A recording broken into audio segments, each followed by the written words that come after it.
Good morning, friends. Today we are going to learn poem number 1.4. All the world is a stage. This is our second poem of first unit. This poem is written by William Shakespeare. William Shakespeare was born in 1564 and he was died in 1616. He was an English poet, playwright and actor, widely regarded as the greatest writer in the English language and the world's prominent dramatist.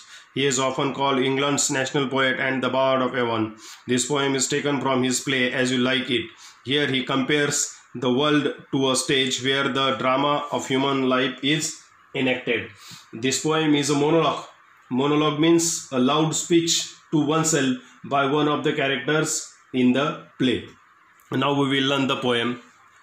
All the world is a stage and all the men and women merely players. They have their exits and their entrances, and one man in his time plays many parts, his acts being 7 ages. Poet says that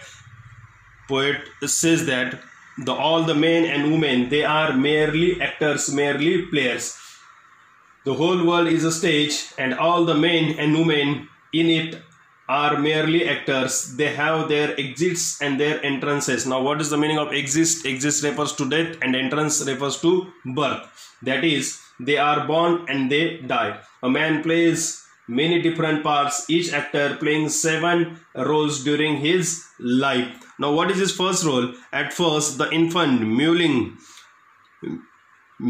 and puking in the nurse's arm, crying weakly. Puking means crying weakly in the nurse's arms. Then the whining schoolboy. Whining means crying in a complaining way. To whine means to cry in a complaining way. Then the whining schoolboy with his satchel. Satchel means school bag. Satchel means school bag. And shining morning face, creeping like snail, unwillingly to school. Unwillingly to school means he is not ready to go to school. He is not willingly going to school. The first stage is that of an infant crying weakly and throwing up in nurse's arm. The second stage is that of a schoolboy complaining and crying. He goes to school early in the morning with a well-scrubbed shining face, with a shining morning face, creeping like a snail. Creeping like a snail means walking very slowly towards the school, unwillingly to school. And then the lover sighing like furnace with a woeful ballad. Ballad means sad or soulful poem or song made to his mistress's eyebrow. Then a soldier full of strange oaths and bearded like a pard means leopard, jealous in honor, sudden and quick in quarrel, seeking the bubble reputation. Bubble reputation means doing useless things for one's reputation. This is the next stage, and now we will learn what the poet is trying to say through these 3 or 4 or 5 lines. Now what the poem is saying that after the second stage, means after the full schoolboy's stage, now he turns to his next stage, and the third stage or third act is that of a lover who is breathless and sighing like a funnel or furnace with passion.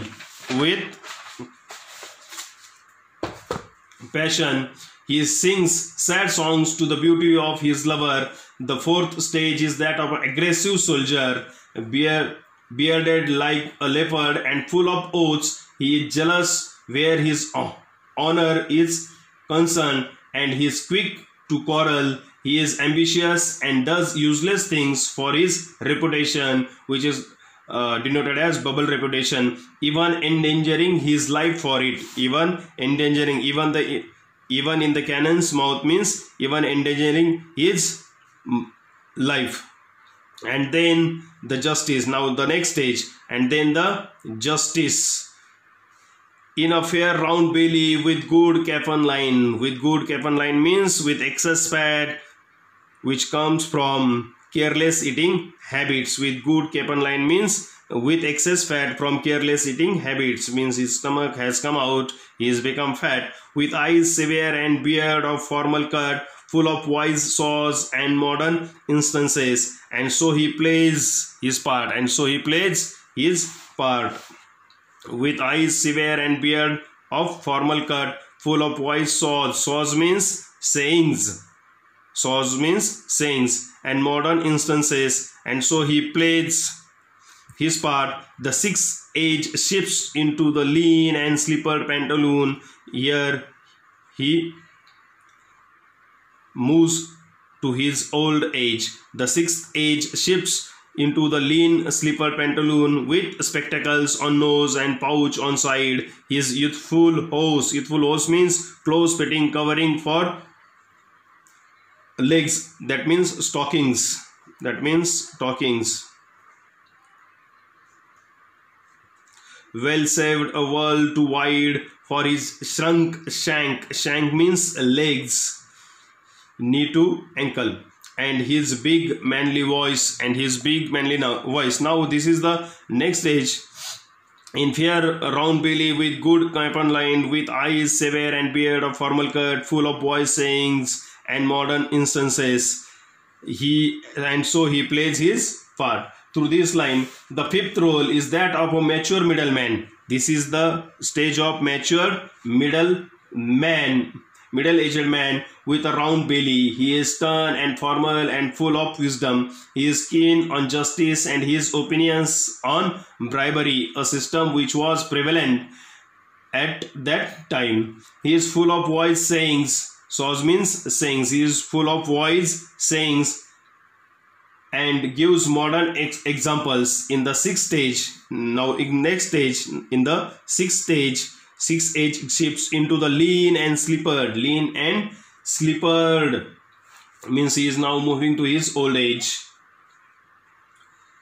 In the sixth stage, man has become old with thin legs in slippers and loose pants. He has spectacles on his nose and a pouch by his side. The close-fitting stockings which he had saved from his younger days, now too big for his thin legs, which have shrunk with age. His legs had shrunk with age. And his big manly voice. And his big manly voice, his loud voice, which was once manly, has now become childish. Has now become turning again toward childish treble, means his manly voice has become now again childish as it was in his childhood. Pipes and whistles in his sound. Pipes and whistles in his sound. Last scene of all that ends this strange eventful history is second childishness and mere oblivion. Oblivion means the state of being unaware of or unconscious of surroundings and happenings. Sans teeth. Sans means without teeth. Sans eyes means without eyes means eyesight. Sans taste means he is not able to taste anything. Sans everything, and he is without everything. Now this is the last stage of a human being. In this, what happens? Which was once, his voice was once very manly, has now become childish and shrill. Childish and shrill means, you have noticed that when when small kids they begin to speak, we are not able to understand their sound. In the same manner, the very old people, they don't have teeth and they are not able to speak properly, so we can't understand their sound. Now he is reached in that condition, in that state. His sound is like has become now childish and shrill. There are whistling sounds when he talks. When he talks, we can hear the whistling sounds. The last stage of all, which is stated in 2-3 lines, is that which ends and this eventful life is when man becomes senile and enters his second childhood. He enters in his second childhood. He is unaware of what is happening around him. His oblivion means he is unaware. He is not able to understand what is happening around him. This final stage is when he is without teeth. He is sans teeth means without teeth. Sans eyes means without eyesight, without vision. Sans taste means he is not able to taste anything, and sans everything means without anything. This is the last stage of his life. In this way, the poet William Shakespeare has explained the 7 stages, and he compared the life of human being to a drama, as a player plays different roles in his drama or in his play or in his movie. In that way, in the same manner, a man plays different roles during his lifetime. If you have any difficulty, I will send you introduction and paraphrase of this poem through WhatsApp. What you have to do, you have to write the meaning of these words which are given here and which are also given here. I will take photo of this poem and I will send you, and you will do it very properly. You will write the homework very properly, and if you have any problem, you can call me or you can message me at any time. Please stay at home, stay safe, stay at home, and pray for all the humankind from which, and pray for the God in this holy month of Ramzan, that we shall overcome this problem which we are facing now. In next lecture we will learn again the next poem. Till then, bye. Take care.